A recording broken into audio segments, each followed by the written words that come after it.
bookish people, welcome back to my channel and welcome to the first reading vlog of 2024. And for this reading vlog, we are going to be reading Booktubers' worst books of 2023. And you're probably asking yourself, Megan, why are you reading the worst books of 2023? Don't you always talk about how 2023 you were in a reading slump, you were on a positive, and you were trying to get out of that reading slump? Why start with the worst books from people that you love and trust? Well, I will tell you, all my favorite booktubers was watching their worst books of the year, and so many of them had books on there that were on my TBR that I have seen other booktubers really love, but they did not love. So that is why we're doing this, because there are books that are already on my TBR. They're books that I had positive opinions on based on other people, but these certain people did not have positive opinions on these books. So we are going to read them and we are going to decide if I love them or not. So let's go over the booktubers that I will be reading from. These are basically all the booktubers that I will watch every single one of their uploads. Whatever they upload, I am watching it. And I just want to say, I would not be doing this video if I wasn't genuinely excited for the TBR in front of me. I wouldn't just torture myself with worst books of the year. These are all books that I've been genuinely excited to read.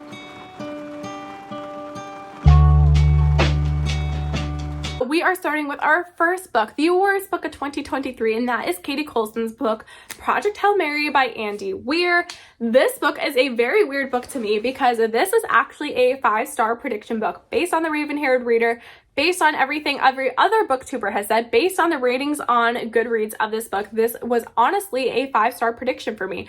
I thought that I would love it. I thought this book would be comical. I thought it would be entertaining. I didn't think it would be too sci-fi for me to where the point I would feel lost or bored. I thought I would really like this book. That is why I was so surprised when it was on her worst books of the year. And I would say I'm kind of falling in the middle of her opinion and the rest of the people. I feel like I'm very in the middle. So far, this is like a very standard 3-star read to me. I'm not loving this book. I'm honestly really bored during this book, like really bored during this book. You're following this astronaut and he wakes up in space and he does not remember anything. He has amnesia and all the other people in the spaceship are dead. So he's alone and he's trying to figure out what he's doing there, what is going on. And then we get flashbacks to Earth and him kind of regaining his memory, figuring out what he is doing there. And this is very sci-fi, which should not be a shocker considering it's called Project Hail Mary, written by a sci-fi author, and there's an astronaut in the middle of space as the cover, and this author previously wrote a book called The Martian. Like, why am I surprised it's very sci-fi-y? I don't know, but I am. I guess because like the way the Raven-haired reader pitched this book, I was not expecting it to be as sci-fi as it was, but it is.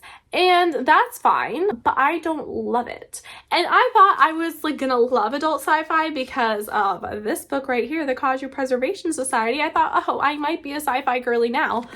Reading this book, I don't think I'm a sci-fi girly, okay? It's not bad enough for me to DNF it. Like, I have contemplated DNFing it, but I want to know what happens. I want to continue. But also there's a part of me that never wants to open my Audible app and press play. So that's the update. I'll let you know when I finish the last 30%. Alright, you guys, I finally finished Project Hail Mary by Andy Weir, and let's just get in right into the review, right into my star rating. So I would rate this a 3.5 stars. Overall, I liked this book. I feel like I'll definitely look back on this book with a positive mindset, like I'll have positive memories of this book, but it just can't be anything higher than a 3.5 star to me, just because I was kind of bored throughout the book. I don't know, it's a chunky book, and I just felt kind of bored a lot of the time. I did like the relationship that develops between the characters that we meet in this book, and I really don't want to say more than that because in the synopsis it says an ally he never imagined, and that's all it tells you, and that's all I'm going to tell you because I want to keep this spoiler free. But that relationship I definitely really loved, and that was like my favorite part of the book. But there's so much of this book that I just found kind of boring, and I definitely noticed myself zoning out of the audiobook, but also not caring enough to like rewind it and be like, oh, what did I miss? What did they say? And again, I'm not really a big sci-fi person, and this is like a very sci-fi book, which is so obvious by what this book is, the title, the picture, it all. The reason why it went up to a 3.5 star versus a 3-star is because of that relationship that develops, and I just absolutely loved the ending of this book. I thought the ending was very wholesome and sweet, and that is why it got that 0.5 star above what I thought I was going to rate it. So we're ending on a 3.5 star. I'm happy I read this because I'm happy to get this off my physical TBR. We are one book off my physical TBR in 2024, which I am super excited with because it is actually my goal in 2024 to complete my entire physical TBR. It's a lofty goal, but I think I can do it. And I will be posting a video sometime in January going over every single book in my physical TBR. So anytime I film one of these videos, I'm going to really focus on the books that are already on my shelves. We just knocked one off and I'm very excited to have done that.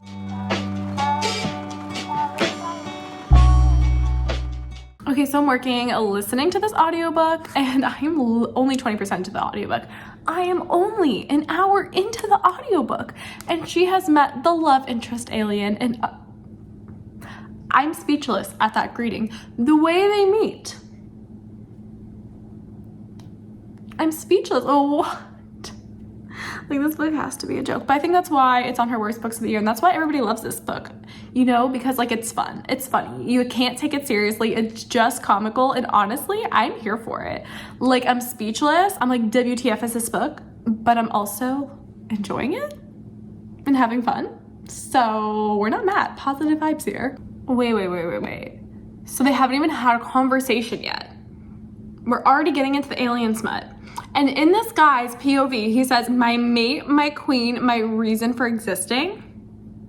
You haven't even heard this girl's voice. You don't even know what she says. You don't know what she sounds like. You don't know what? Okay. I already know. This book's gonna be a fun time. I already know. It's gonna be a great time. Okay, you guys, I did it. I finished Planet Barbarians. I actually finished it last night. So I listened to the whole book in one sitting. Not really hard to do. It's a rather short audiobook. It comes in under 6 hours. I listened to it on 2 times speed. So very short book, but I want to read book 2. I want to read book 2. I know, shocking. I did not expect myself to feel that way, especially even like 20% into this book. I was not expecting to want to continue on in the series, but the ending of that book just had me wanting more. I was like, I want to know about the other girls, the other couples, how they're going to acclimate to this new life. Like, I'm here for all of it. I'm invested in the story and I want to see what happens next, which is shocking. Let's go into my rating of this book. So I rated it a 3.5 star. I rounded it up to a 4 star on Goodreads. So honestly, my 2 first read books of 2024 are 2 sci-fi, Project Hail Mary and Planet Barbarians. So funny that they're both considered sci-fi, but that's where we're at. I read 2 sci-fi books as my first books of the year. One like spaceship one and then one super smutty one. Okay, let's talk about the criticisms. Oh, actually, I don't want to get into that yet. Okay, first let's talk about when I marked it as read on Goodreads. So I marked it as read on Goodreads. I go to put my review in 3.5 stars, rounded up to a 4 star. I saw Books with Emily Fox, the girl who is the reason why I am reading this book. She reviewed it on Goodreads and she said that this book was perfect for getting her out of her reading slump, and I wholeheartedly agree because that is how I felt reading the book yesterday. I was like, this book is just so fun, so goofy, so silly. It just pulled me in. It kept my attention captured, and it was perfect for getting me out of my reading slump because honestly, like, after reading that book, I kind of feel like excited to read more, just like of anything. It was like a really weird experience. I definitely think that book helped me out of my reading slump. If you are in a reading slump, do not hate on Planet Barbarians. I highly recommend checking it out. Also, let's get into the criticisms I do have of this book because you know what? It was a fun, silly, goofy time. We loved it, but there's also some criticisms, and if I'm reviewing this book, we have to talk about them. So the first criticism I guess I would have about this book is like the insta love of the hero of this book. Like, he's just automatically obsessed with her, and of course that is explained in the book why he feels this like instant obsession with her, but I personally don't love insta love. Even if there's like a reason for it, I don't really love it because how do I care about you? How do I believe in you as a couple if there was nothing built up there? The insta love didn't really love, and in that same vein, the smut of this book, like this book is pure smut, okay? And I don't really care about smut if I don't care about the couple, and if there is no build up for the couple, I'm not going to care about the smut. And so I am just listening to this super graphic stuff happening while I'm just like getting my work done on my computer with like a blank face on, which was kind of a funny experience. But yeah, overall, those would be like my 2 criticisms of the book, just like the insta love, and I didn't really care about the smut. which is pretty much 90% of this book. But other than that, fun, silly, goofy time. Excited to continue. I'm hoping to continue in February because I think by January TBR is pretty maxed out at the moment, but it is definitely a series I will be reading in the future. And honestly, as I was reading it, this will be the last thing I say, as I was reading it, I was slightly embarrassed that the whole world knew that I was reading this book. Like, the fact that I put it in this video and I'm blasting it on the internet, kind of embarrassing that everybody knows I read Planet Barbarians, but you know what? No shame in my game. I enjoyed it. I was gonna say I loved it, but that's not true. I enjoyed it. 3.5 stars.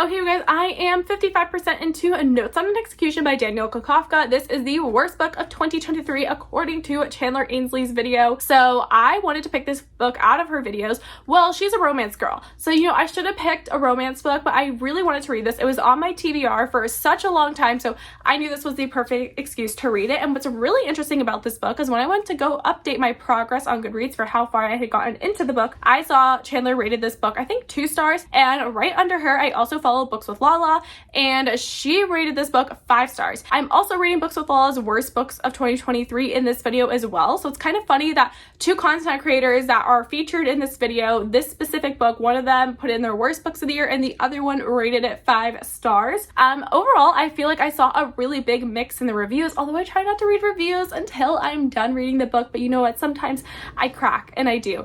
But in this book, you're following our main character, Anslar Packer, and it's really a multi-POV story. We're following the story that he is a serial killer. He is on death row, and we are following the last 12 hours of his life. We're following that from his POV, which is interspersed throughout the story, but the main story is focusing on all the different women in his life. So we have his mother, his girlfriend slash fiance slash wife. I don't know what her relationship status with him is going to be at the end of the book, but for right now, she is his fiance. And then we are also following the police detective that is the one on his case. So overall, I would say it is a really interesting story. I am hooked. I am interested. I don't think I'll have any problem finishing this book today, listening to the whole audiobook in one day, and that's always a good sign when you can listen to a whole audiobook in one day, because that means you are really enjoying it and really captivated by it. I would not say this is by any means like a happy read, like, oh my god, I'm having so much fun reading this, but I am definitely really interested in the storyline. I'm interested in all the characters. My favorite POV to follow is Safa, who is the police detective that is on the case, and she is honestly my favorite POV that we are following. I am interested in the mother's POV as well. I do want to say, like, in the very beginning of the book, I didn't really love the beginning of the book because we're focusing on the mother and how she's raising him, and the husband and slash father figure, I forgot his name, so irrelevant because he is a POS man. Like, he is terrible. So I just really don't love reading about abusive relationships. Like, I don't know, like, I don't even find it interesting. I find it to be very uncomfortable and not enjoyable to listen to. Once we got past that part, I like this book a lot more. So yeah, I am overall enjoying it, and I will update you guys when I'm done. It was a long time. I finished Notes on an Execution by Danya Kukafka. Let's talk about it. Now, I do want to say, I think in my update clip, I called the author Danielle Kukafka, like Daniel, but the author is a girl, not a boy, and her name's Danya, not Daniel. So there we go. I cleared that up. Danya Kukafka, she wrote this book, Notes on an Execution. I rated it 3.5 stars. Okay, so what did I like about it? What did I not like about it? Let's talk about the positive first. What did I like about this book? Honestly, I found this book to be super interesting, super fascinating. I was hooked from the first page, and there was never a point in this book that I was super bored. Like, how many hours are left of this audiobook? I don't want to listen to this anymore. I actually really enjoyed my time listening to this book, so that is always a positive when a story can keep me hooked and just make me want to keep continuing on listening to the audiobook. And honestly, it was another great one for getting out of my reading slump. Planet Barbarians definitely got me out of my reading slump, and this one has continued. I am just excited to read again, so that is very exciting. The negatives of this book. What do I not like about this book? And I wouldn't even say this is like a negative, what I don't like. It was more like my immediate reaction after finishing the book, and that was, what was the point of this book? Like, genuinely, like, what was the point of this book? Is it supposed to be a commentary on the death penalty? Is it supposed to be a commentary on how the system fails certain kids and the outcomes that could lead to? Is it a commentary just on childhood abuse or having a father who's a sociopath and what the outcomes can be of that? Like, what was the point of this story? I don't really know, because I feel like there was no definitive message in this story. I mean, you're following a guy who is on death row and he is going to die, right? You're following the 12 hours leading up to his execution. And, you know, for that, I would assume this book is supposed to be a commentary on the death penalty, but what is that commentary? Like, what is the author's point? Is she trying to say the death penalty is bad?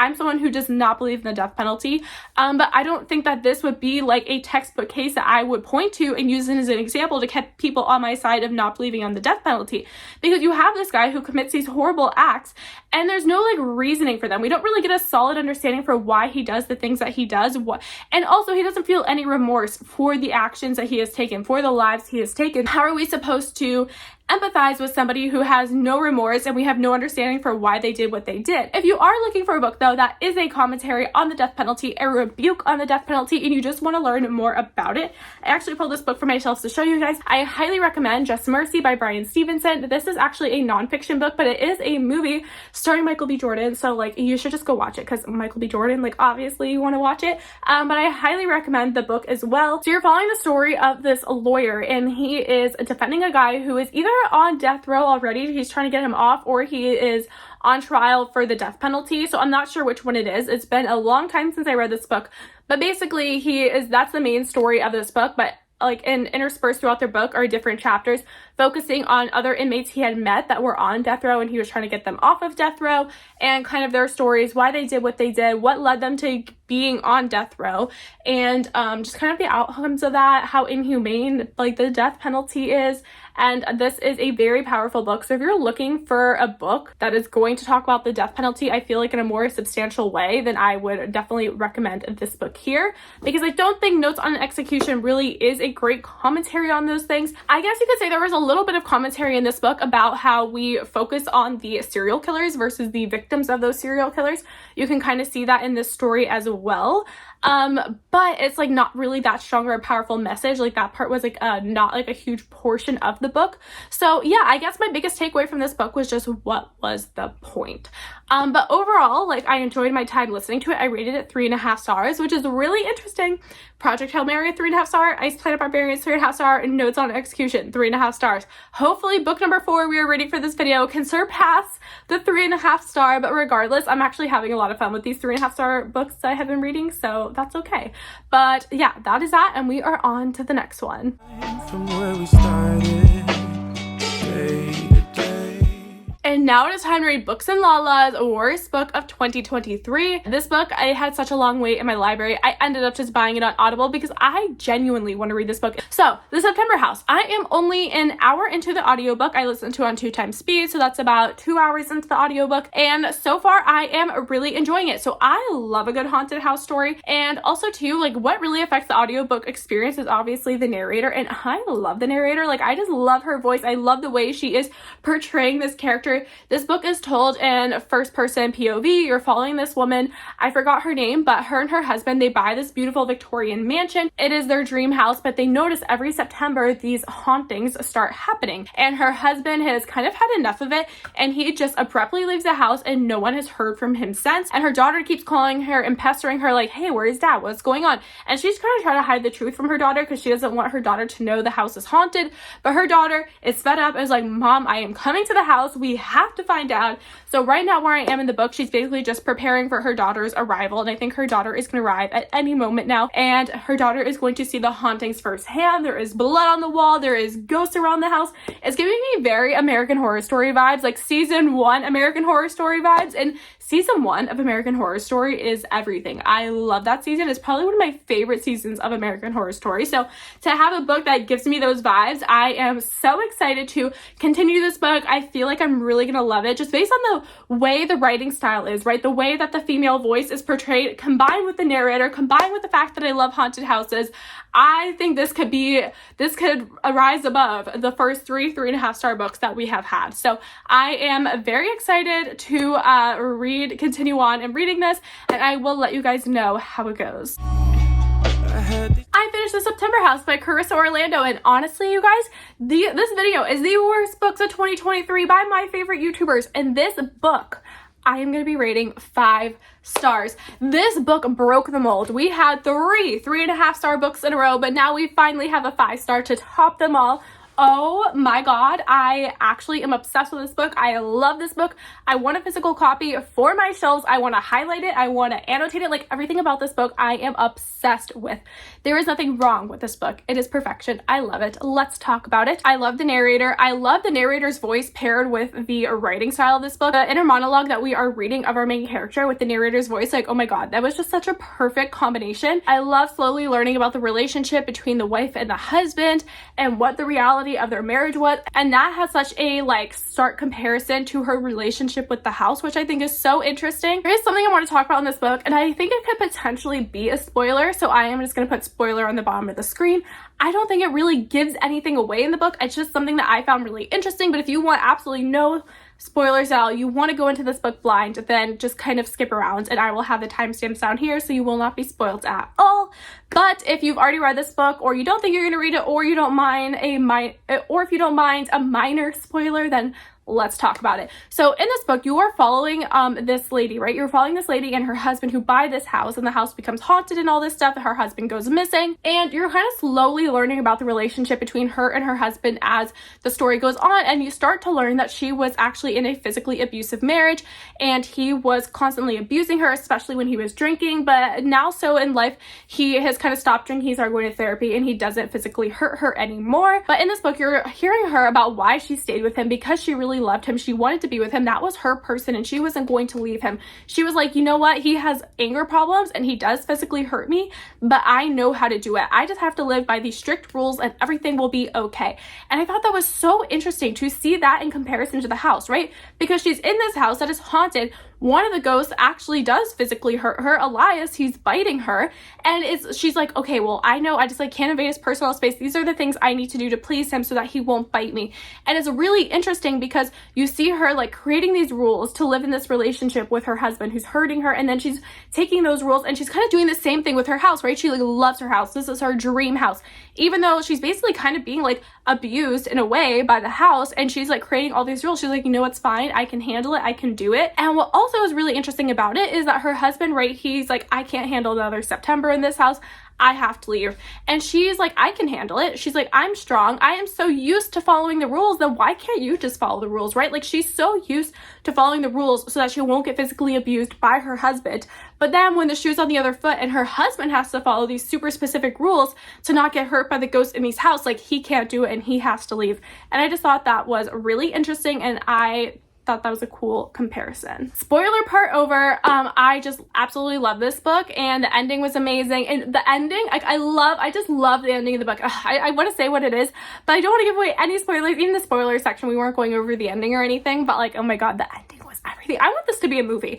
And honestly, if you love American Horror Story Season 1, I stand by it. You will love this book. Like, American Horror Story Season 1, those girlies, those boys who love that season, you will also love this book. So, first 5-star read of 2024. I am so happy about it. I need to go buy myself a physical copy. And yeah, that is it. That is the book. And now we're moving on to the next one. Feelings all inside and they would fade away. Alright, you guys, it is time for our first update of the last book for this video, and that is Reagan's worst book of 2023, aka Prue's Project. The book that was on her list of worst books of 2023 is The Wishing Game by Meg Schaffer. So this book, I'm listening to the audiobook, and this book for me was a 5-star prediction. Well, one, I just thought the synopsis was really cool, and I got a comment in one of my videos basically saying this book has a great found family trope to it, and I, for one, love good found family trope. Like, all my all-time favorite books have that found family element to it, so it is something that I love, and I love to see it in books, and it just really resonates with me. So yeah, this was a 5-star prediction, but let's just talk about it. But first, I'll get into the synopsis. So in this book, you are following our main character, Lucy, and growing up, she loved these books written by this children's author, so much so that she ran away when she was 13 to this author's house to try to live with him, and he was like, I'm calling the cops, you cannot be here. Anyway, so now we're fast forwarding to the part where she is an adult, and she has this kid that she wants to foster, but she is not financially stable enough to foster this child. So she is like, I need money. At the same time, this reclusive author who wrote this children's series that everybody loves, he has stopped writing books, but now he has come out and said that he has written a book and he has only made one copy of it, and he is inviting people to his island, and whoever can win this contest of his wins the book, and can do whatever you want with the book, right? You can like sell it to a publishing company for a bunch of money. You could sell it on eBay for a bunch of money. So she's like, oh my god, this is my chance. This is how I'm gonna get my financial stability and adopt this kid, Christopher. But that is what the book is about. Let's talk about how I feel about this book. So Lucy's relationship with Christopher, who is like the 7-year-old kid that she wants to foster, is a bit weird. Like, she is weirdly, like utterly obsessed with this child, and it's like bizarre. Like, I don't get why she is so obsessed with this kid. Like, I don't get it. I feel like the author is trying really hard to push that like found family trope. Like, you have this orphan kid and you have the teacher assistant that just loves him so much and wants to take care of him, and that's nice, but it's like, it's a bit much, okay? It's a bit much how obsessed she is with this child. Like, are schools okay with like teachers like singling out one kid to be like, I'm gonna be your mother, I love you, I'm your mother, and like she literally is like, I'm gonna be your mother, and like buys him presents and like all these things. I don't know, it's just like weird, it's too much. And then we fast forward to the fact, but you know, I could get past that, right? Maybe the author is just really trying to lay it on thick, the found family trope of this book. But then she arrives at Clock Island and she meets the illustrator, Hugo Reese. He is the illustrator of these books, and she already met him when she was 13. And this is the man that is the love interest of this story. This book is giving me such a major ick right now. Like, this book is giving me the ick. Like, I literally paused the audiobook and was like, ew. No, I don't want to continue reading this. Like, what? Like, okay, so she meets, so when she runs away when she is 13 to Clock Island, she meets the illustrator, right? And he's the one like, oh, we gotta call the cops, like, you know, just run away, we can't have her here, like, so then he calls the cops, whatever. And she comes back as an adult for this contest, she meets him, and we know he's the love interest because in the synopsis, they were like, ooh, like, the handsome and grumpy, like, Hugo Reese, like, we already know that he's the love interest based on the synopsis. And then I was like, oh, no. And then in the book, and I was like, okay, maybe we could get past this, right? Maybe if there's like no references, maybe they only like just saw each other when she was 13 and he was a grown-ass adult. Maybe they didn't even speak, right? When he was on the island. Maybe like she just saw him in passing, right? He was the illustrator, or he just said hi, something. No, he was teaching her how to draw the house. And she was like, oh, I bet you don't remember when you taught me how to draw the house. He was like, oh, really? I did that? She's like, yeah, I guess you like probably wanted to do something better with your time than teach like a 13-year-old runaway how to draw. And he was like, no, like, I really enjoyed that. What? No, ew. Like, I am so grossed out. Why do we need a romance between characters that they met when she was 13 years old and he was a grown-ass man, and now she's 26 and we're gonna reunite them and they're gonna be together? No, that is disgusting, and I don't agree. I'm getting the ick. I'm not liking it. Could be partly influenced by the fact that I just watched like this video essay on Pretty Little Liars and Arya and Ezra's relationship. So, you know, maybe I'm getting influenced by just watching that like hour and 30-minute commentary on the age gap relationships in Pretty Little Liars and how inappropriate that show was. So maybe I'm getting the ick from that, but I am getting the ick. I do not like it. Why are we including that in this book? It's so unnecessary. I was enjoying the first 40% of the book, and then we got to this, and I literally like can't, like, I'm going to continue because I feel like I should to finish out this book, you know, but no, I disagree. I don't like it, and I don't think the author should have included that. Okay, you guys, I finally finished my last book for the worst books of 2023, and that is The Wishing Game by Meg Schaffer. I already did an update. We ended the book. I finished the book. I don't really care about this book. I don't even really care what rating I give it because honestly, I just didn't really care for it. And my complaints that were in the update are the same complaints I have now. There's so many things that just bothered me about the book. The romance was a huge ick for me. The fact that she met the guy when she was 13 and then they get together when they're adults, like, that was just like icky, gross. No, don't like it. Also, her relationship with the foster kid or whatever, the kid that she wants to foster, also super weird. And what's really weird and what was really bothering me in this book is she kept telling him like, I'm your mother, I'm your mother, I'm your mom. And it's like his biological parents, his real parents, they died from a drug overdose. Like they were a part of his life and they died. Like it's not like he never had a mother. Why are you calling yourself his mother when he clearly had a mother? Like it's not like his mother just like abandoned him and didn't want him. They overdosed. So like that was really icky to me too. I did not like that. So I did not like all those relationships. And then when it came down to the competition for this like thing or whatever that they were doing, honestly, it was okay. It wasn't really exciting. It wasn't like when you read a fantasy book, right? It's like a magical competition to the death. Like those are fun, right? This was not it. I think 2.5 stars is gonna be our final rating on that book. By the seaside, Now it is time for the final wrap up of this video. Let's review all the books we read. I read 5 books for this video and we knocked 1 book off my physical TBR. Now we're gonna rank these books from 1st place to 5th place. So which one was the best, which one was the worst? We are gonna start with the worst. Starting in 5th place, I think it'll be no surprise, it is gonna be The Wishing Game by Meg Schaffer.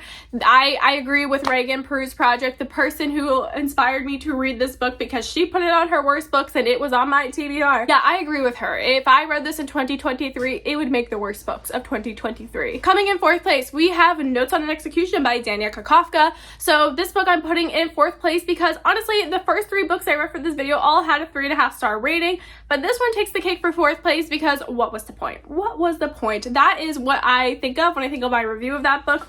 What was the point of this book? And that is why it is in 4th place. Coming in 3rd place, we have Project Hail Mary by Weir. Honestly, I overall enjoyed this book, but I was also a little bored during this book. I don't know, it was just a 3.5 star book, nothing too special about it. I didn't really get the hype for this book, so it's just gonna take the 3rd place spot. Coming in 2nd place, we have Planet Barbarians by Ruby Dixon. I think that's her last name, Ruby Dixon. This book was a surprise. I actually really enjoyed my time reading it. It is very weird and very weird to even admit on the internet that I slightly enjoyed my time reading this book, but you know what? I'm here for it. I want to continue on the series, so it is taking the place of 2nd place. And lastly, coming in 1st place, I mean, it's no spoiler. I just gave you all the positions of the other books, but of course it has to go to my 1 5-star read of this video, which is The September House by Carissa Orlando. I just had a feeling I was gonna love this book because I love haunted houses, and as soon as it started giving me American Horror Story season 1 vibes, murder house vibes, I was like, yes, this is my book. I know Books and Lala, she did not like it. She put it on her worst books of 2023, but honestly, if I read this in 2023, I think it would have made my best books of 2023. I hope you guys enjoyed this video, and if you love these booktubers as much as I do, I will also be reading their best books of 2023, so subscribe down below for that vlog to come out. I was gonna do it directly after this vlog, but I think we're gonna do another one instead, and then that one will come out after that, so it'll come in time. But I am so happy that I finished this vlog, accomplished it, we're done, and I am on to the next. I will see you guys in the next one, and subscribe down below for more content. Bye! it was a long time from where we started, day to day. I had these feelings all inside and they wouldn't fade away. By the seaside